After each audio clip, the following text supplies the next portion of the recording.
Alice in Wonderland themed set. Yesterday was Alice and then the floor. Today is going to be Cheshire Cat, and he's in his tree and he's got the little signs that say this way, and then also the little drink me bottle and the stopwatch. I love these nails. They're super long, they're extreme, they're over the top. And I did not as much on these two nails, but I am using the new Madame Glam Wonderland collection. More of that was used in the previous video, which if you missed, I will put a link to it in the description box below, so check back for that one. And I will see you guys next time. Bye! Bye! So we're going to begin by painting both the thumb and the pinky, which are the two nails I'll be showing you in this video, with 2 coats of Madame Glam's Perfect Black and then a layer of their No Wipe Top Gel, curing after every one of those coats. So now on the thumbnail with some dark blue acrylic, I'm going to begin sculpting the Cheshire's tree. And this color does not show up on video, and I don't know what the deal is. It actually shows up really nicely in live human person because it's actually a really nice, like, rich blue color. It's not this dark. So my camera's playing tricks on me, ladies and gentlemen. But then after we have that first base layer done, it does come to life here in a second. We're going to be adding a couple different layers of couple layers of highlighter to the tree. So this first one is a medium teal color, and I'm not doing this in very smooth layers because you want it to kind of have a bark effect. So apply the acrylic down and kind of push it sort of harshly around with your brush a bit and kind of mess it up slightly. That way it'll give it more of, like I said, a bark type texture. So now on a nail form backing, I'm going to be sculpting my Cheshire with this really bright, beautiful pink. It's like a bubblegum pink. And I'm going to do just a first layer that's kind of an inverted egg shape for his body. Because I went back and forth. You have no idea how many times on the pose I wanted to do for my Cheshire cat, because there are just so many great ones, and I've done a few of them in the past, and I didn't want to repeat one, and I just was, waffling around trying to decide what to do. But one of them I've always come back to over and over again is this one where he's on his head, where he's got his chin resting in his front paws, and then his tail is up in the air, and I just love it. So that's the one I went with after all of my indecision. And so we've got his body kind of sticking up with his butt in the air, and then the tail goes up like that, sticking straight up. And I swear if my cats could do this, they would. I just don't think either of them is quite this capable, I suppose you could say. Definitely not the one. My gray cat, she couldn't do anything like this. But anyway, it's totally sidetracked here. This is what happens when you get me talking about cats, though. We're going to be doing his little hands and his arms. So like I said, his chin is going to be resting on those front paws, so he's got to have his elbows sticking out to the side ever so slightly. So sculpt those. When you're working with something and you want it to have this nice height on the acrylic, one thing to do is after you grab and you pick up your bead of acrylic, you're going to flip your brush over and you're going to press it down on your paper towel so that the acrylic bead is up, and you're basically sucking all of the extra monomer out of your brush into the paper towel, and it's going to pull some of that monomer out of your acrylic bead too, giving it just a more unified texture. And so when you're doing that, you don't want to have it sitting there for a very long time. You don't want to dry out your bead of acrylic. You just want it to be sitting there. See, dried out bead of acrylic. You just want it to be sitting there long enough that it kind of brings out any excess. So it's just like 1 to 2 seconds is pretty much all you need for that. But now after all of that chit chat, we got our little Cheshire cat's feet sticking up in the air with a lighter pink, tip of the tail and front paws, and the big grin cheeky area. And then with a burgundy, I'm going to be adding the top of his head. And then after I've got all that done, I'm going to take a yellow acrylic and sculpt his eyes. The thing is with that yellow acrylic is that as far as I know, I have yet to find a yellow acrylic that is truly opaque as far as like a true bright lemon yellow. They're all kind of a clear, sort of jelly type texture, which is great. I mean, it does do the job when you're just doing an overlay, but when you're applying that bright color over something that's darker like the burgundy, they just disappear. So if you wanted to skip that, that would be a-okay. The other thing you're going to need to do to finish off this nail for the acrylic work is that we're going to need to sculpt our little sign. So he's got this sign on the base of his tree that has this and way, and they're pointing in different directions, which is, to confuse Miss Alice, who's just so befuddled about the whole thing. So we've got the one arrow pointing one direction, and then the other half of the sign isn't an arrow per se, but it just kind of gives you this indication that it should be going the other direction. Then we're going to glue all of these pieces into place. I'm going to glue the Cheshire cat to his branch up in the tree, and he's got this just kind of, I don't know what you want me to say look about him. And then we're going to glue the arrow in one direction, and then don't glue these two pieces directly next to each other. Give them a little gap and glue the other piece kind of tipped the other way. And now with some purple paint, we're going to be adding our stripes to the Cheshire cat. If you look at him and as far as different art goes, there are so many different kind of color themes from pink to pink, from kind of a beige to pink, pink to purple, purple to purple. My favorite one is pink to purple, so that is what I went with for his stripes. You can kind of have fun with it and do what you'd like. That's just the way that I decided to take him. And then I'm going to add a brighter shade of yellow over his eyes to brighten them up, a little bit of pink in his ears. And then I'm going to take, and I have his big smile painted, but then with some diluted black paint, I'm just going to start doing his outlines. The great thing with the fact that this nail has a black background is that you don't really have to do any outlines around the outside edge, because they would just disappear and there would be absolutely no benefit to doing them. So you don't have to, worry too much about those extra outlines. Just focus on the ones that are on the interior details, his smile, his facial features, his teeth. Maybe do a little bit of outlining to separate his body from his legs on the butt area. Do his eyeballs, all of that facial stuff, but don't really worry about too much of the other stuff because it doesn't matter. And then on his sign, right this way, try not to make it a perfect font. Make your letters a little uneven. It just adds to the whole effect.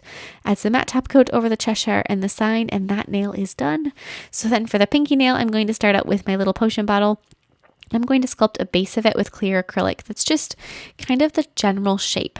It doesn't have to be perfect, but the closer to perfect you get it, it can kind of alleviate filing. In fact, I did not file this, but if it does need to be filed later, it's not a big deal. And then after you have that clear base done, we're going to take some of the colors, Paws Up and Sea Life. Paws Up is the greener one and Sea Life is the blue.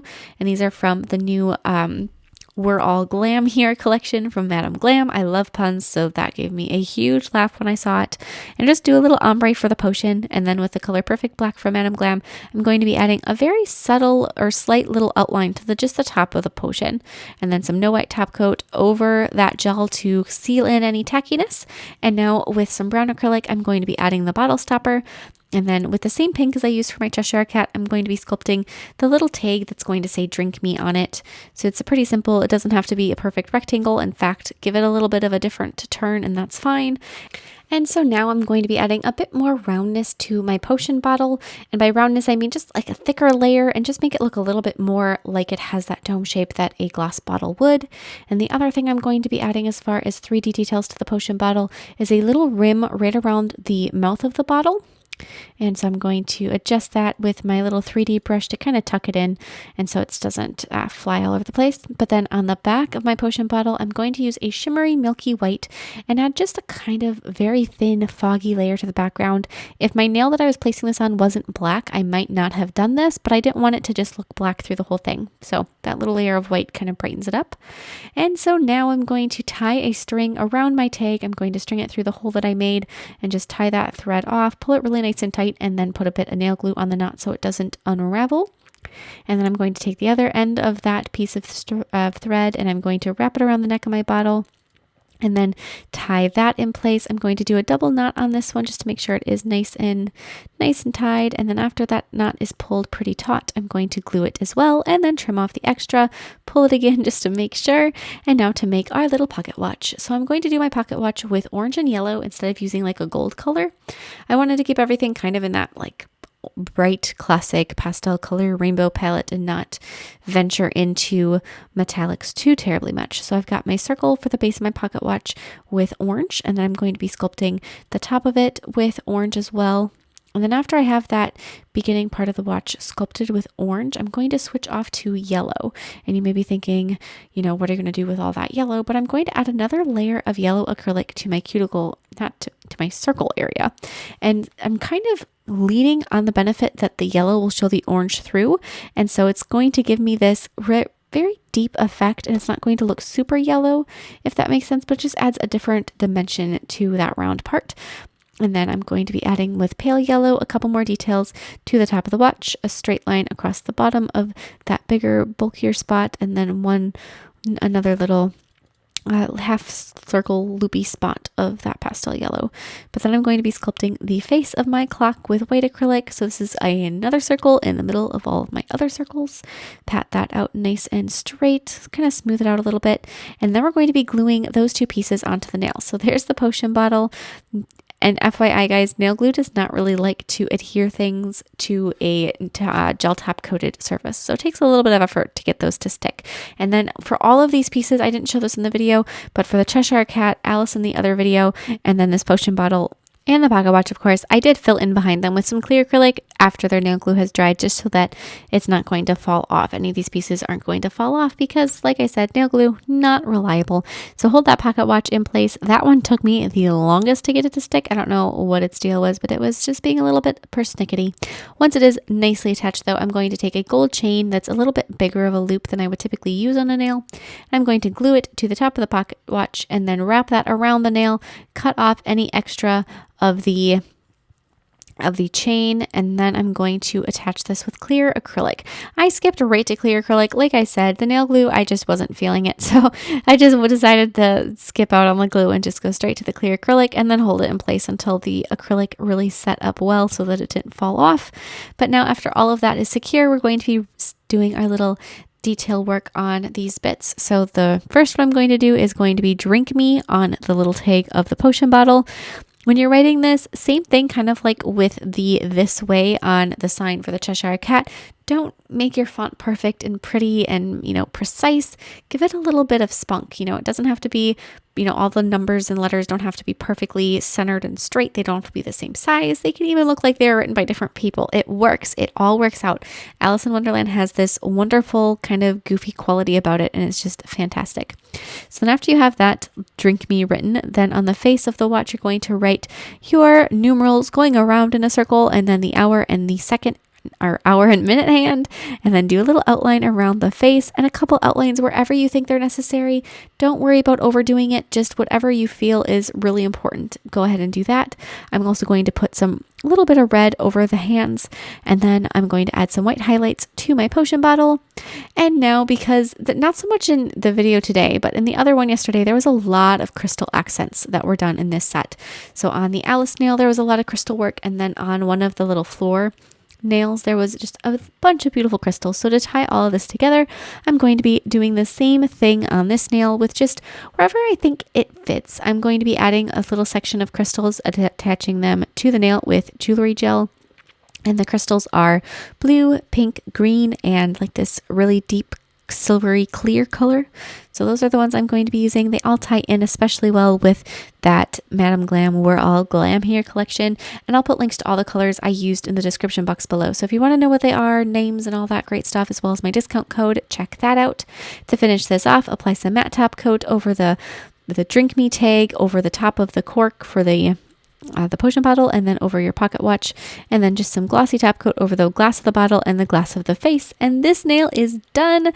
I love these so much. I know I said this before, but they're so whimsical, they're extra long, they're over the top, they really are glam, and let's face it, we are all glam here, so it all works out lovely.